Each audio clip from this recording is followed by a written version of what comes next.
For centuries, a quiet and powerful force has been shaping our world, influencing the wealth of nations, the balance of power, and the details of our everyday lives. This force is the system of global trade laws. Most people experience the effects of these laws every single day, in the prices we pay, the jobs we have, and the goods available to us. Yet the rules themselves, the complex web of agreements, tariffs, and treaties, remain almost entirely invisible. They determine which countries grow rich and which are left behind. They dictate the flow of resources, from food and energy to the microchips in our phones. Understanding these rules is to understand how the modern world was made. Our story begins not with today's headlines, but with the world's earliest trade systems, where the first lines of this invisible code were written. The earliest chapters of global trade were written not on paper, but on the well-traveled paths of ancient caravans and the sea lanes of the Mediterranean. These were the first global trade routes, connecting distant civilizations long before the modern era. The Silk Road, for example, was not a single road, but a vast network of trails carrying silk, spices, and ideas between China and the West. In the Mediterranean, empires like Rome and Egypt built their power on the trade of grain, wine, and olive oil, all transported by sea. But this trade was never truly free. Early empires understood that controlling commerce was a source of immense power.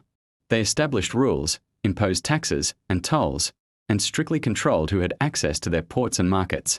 These systems overwhelmingly benefited the political and economic elites, while ordinary people often faced high costs and limited access. This model of controlling trade for national advantage would not disappear. Instead, it would be perfected and expanded by rising European powers, who turned commerce into a powerful tool of empire.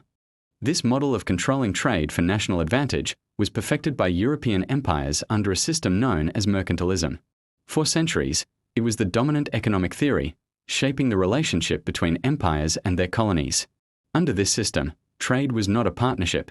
It was an instrument of power. European governments enacted strict colonial trade laws designed to enrich the mother country. Colonies were forbidden from trading freely with other nations and were often legally required to supply raw materials like timber, sugar, and cotton at low prices. Furthermore, local manufacturing in the colonies was frequently banned to prevent competition with industries back home. This created a cycle of dependency and laid the foundation for long-term global inequality, concentrating wealth in Europe while extracting it from the colonies. But this rigid system could not last. A new force was about to reshape the world's economy once again, the Industrial Revolution, which would challenge the very foundations of mercantilist trade. The Industrial Revolution unleashed a wave of change that mercantilism was unprepared to handle. Factories demanded vast quantities of raw materials, while mass production created a desperate need for new markets to sell finished goods. This new era did not lead to free trade. Instead, it gave rise to a more complex system of economic competition known as protectionism. Industrial powers now use trade rules not just to extract wealth, but to strategically protect their growing economies from foreign rivals. The primary tool for this was the tariff, a tax placed on imported goods.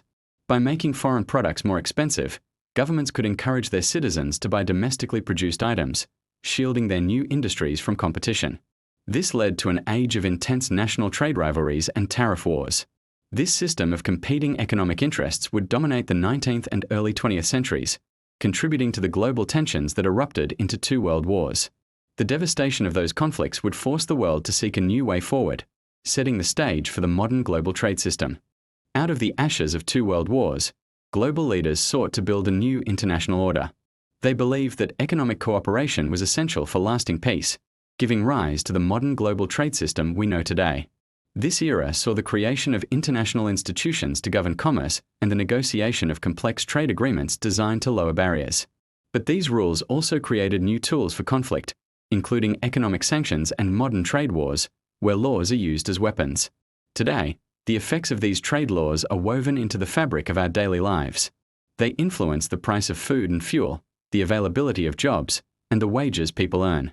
They even shape migration patterns and determine our access to technology.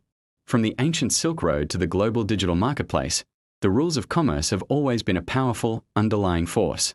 Though they are complex and often go unseen, these laws continue to quietly shape the architecture of modern life.